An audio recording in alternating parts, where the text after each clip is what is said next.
వికారాబాద్ జిల్లా పరిగి మండలం సయ్యద్పల్లి గ్రామంలో స్పెషల్ ఇంటెన్సివ్ రివిజన్ కార్యక్రమంలో భాగంగా MLA doctor T Rammohan Reddy enumeration ఫారంల పంపిణీలో పాల్గొన్నారు.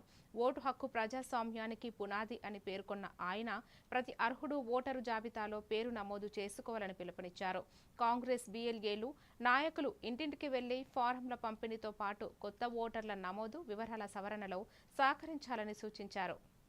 నేను మీ రామ్మోహన్ రెడ్డి, పరిగి ఎమ్మెల్యే, తెలంగాణ కాంగ్రెస్ పార్టీ శిక్షణ కమిటీ చైర్మన్ని.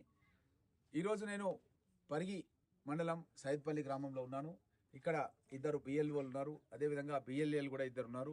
అయితే ఈరోజు మేము ఇంటికి వచ్చి ఇక్కడ ఎన్యుమరేషన్ ఫామ్ మా బిఎల్ఓలు బిఎల్ఏలు అందరూ కూడా ఇవ్వడం జరిగింది. ఎన్యుమరేషన్ ఫామ్ లోపల ఈ విధంగా ఉంటుంది. ఒక క్యూఆర్ కోడ్ ఉంటుంది, పక్కన ఆ ఇంటికి ఉన్నటువంటి వ్యక్తుల యొక్క ఫోటో కూడా ఉంటుంది. ఇక్కడ పక్కన ఒక కలర్ ఫోటో కూడా అతికేయాలి. ఇక్కడ ఉన్నటువంటి బిఎల్ఓలు ఈ ఫామ్స్ అన్ని కూడా తీసుకొచ్చి ఈ క్యూఆర్ కోడ్ పైన ఎవరింటికి వాళ్ళకి ఇవ్వడానికే అది కరెక్ట్గా పిక్చర్ వస్తుంది వాళ్ళ ఫోన్ లోపల, కాబట్టి వాళ్ళకే ఇవ్వడం జరుగుతుంది. ఇక్కడ వీళ్ళు సంతకం చేసి ఆ ఇంట్లో ఉన్న కుటుంబ సభ్యులకు, ఒకవేళ 6 కుటుంబ సభ్యులు ఉంటే 12 ఫామ్స్ ఇస్తారు. ఎందుకంటే ఒకటి ఎక్నాలజ్మెంట్ తీసుకొని వాళ్ళకి రిసీవ్ అయినట్టుగా తీసుకొని వాళ్ళు సంతకం చేసి వీళ్ళకి ఇవ్వడం జరుగుతుంది.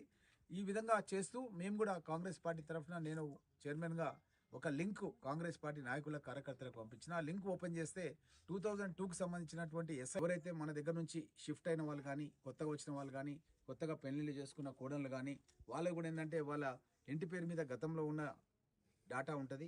ఆ ఇంటి పేరు కాకుండా భర్త ఇంటి పేరు మీద, ఆ డోర్ నెంబర్ మీద ఇది ఓటాకు వచ్చేటట్టుగా మనం చేయాలి. అదేవిధంగా ఎవరైనా 18 ఏళ్ళ వయసు వచ్చినటువంటి యువకులు ఎవరైనా ఉంటే వాళ్ళది కూడా మనం యాడ్ చేయాలి, ఓటర్ లిస్ట్ లోపల యాడ్ చేయాలి. అదేవిధంగా ఎవరైనా